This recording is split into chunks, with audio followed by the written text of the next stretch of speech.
So I've got the press moved in to our shed so I can work on pressing boards at home without having to go all the way to the shop, and I can just press a board daily if I wanted to. So now I've just got to get this other half of the piece slid in there, and that is quite difficult. I mean, this thing is pretty heavy on its own. This is about as far as I can slide it in just by standing up and holding it and sliding it in. And I've got to get this all the way back to here. So let me show you what the best way I figured out so far to do that is. And that's with this.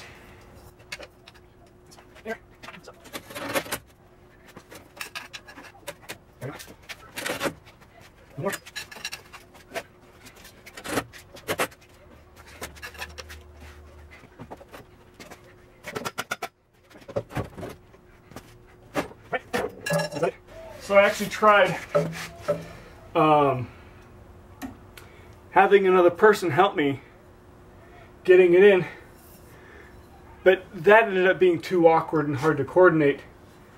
And this, just using something the right height that you can use as a fulcrum to lift the back end and lift the whole thing up, ended up being a lot more controlled and a lot safer, even if it was a little slower than trying to use two people.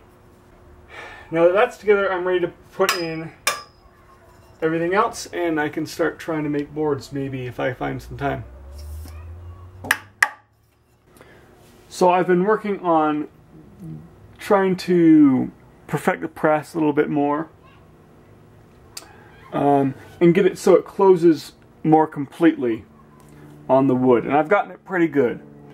One of the big things was actually getting it so that underneath on the jacks where the pistons press into the wood, I've supported it, and I've got a piece of 1/4-inch steel that it's pushing in to distribute the load, and that actually increased the amount of force I get from the jacks quite a lot, because otherwise it would just press and sink into the pine.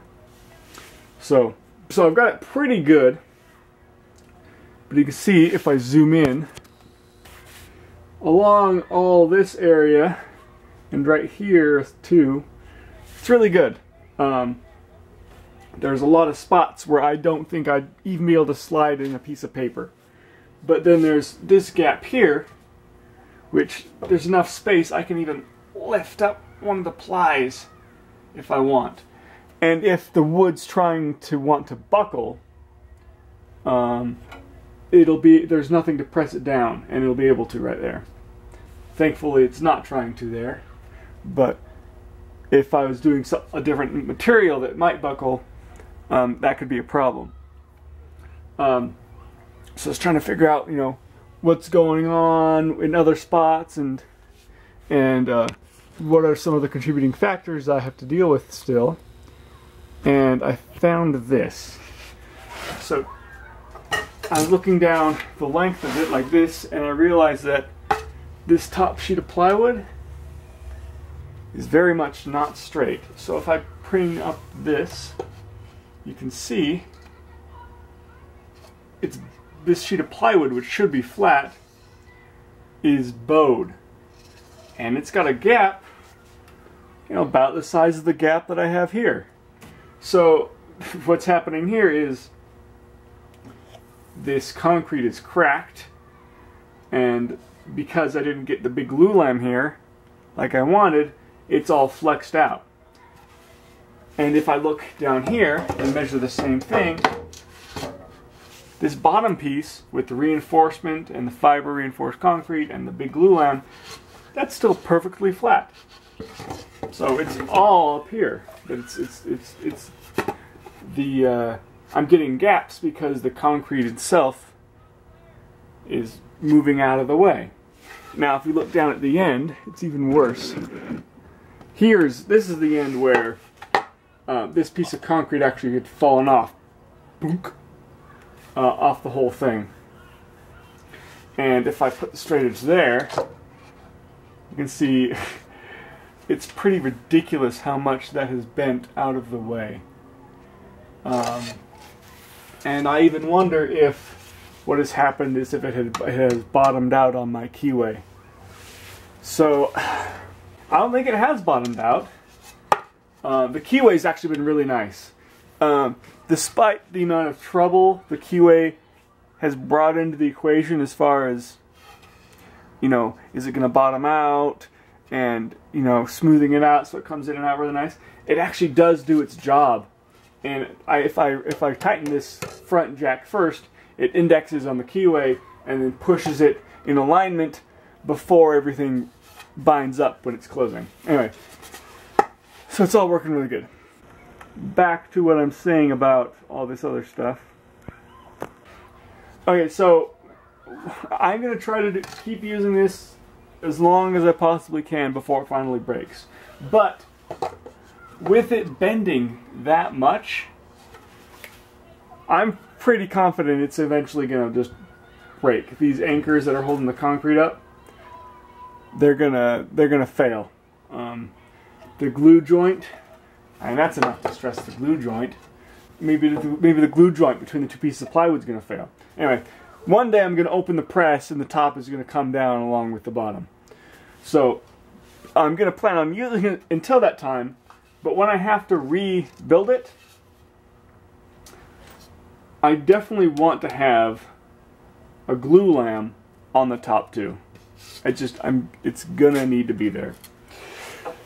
But to get the space to make that happen, I'm gonna need to have these bottle jacks, this frame longer, and that I think should actually be pretty simple.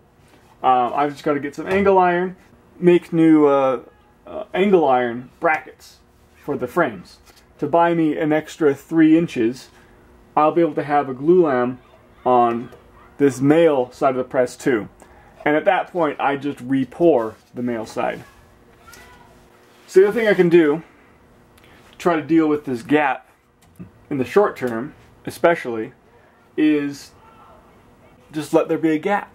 And just don't press the boards as aggressively.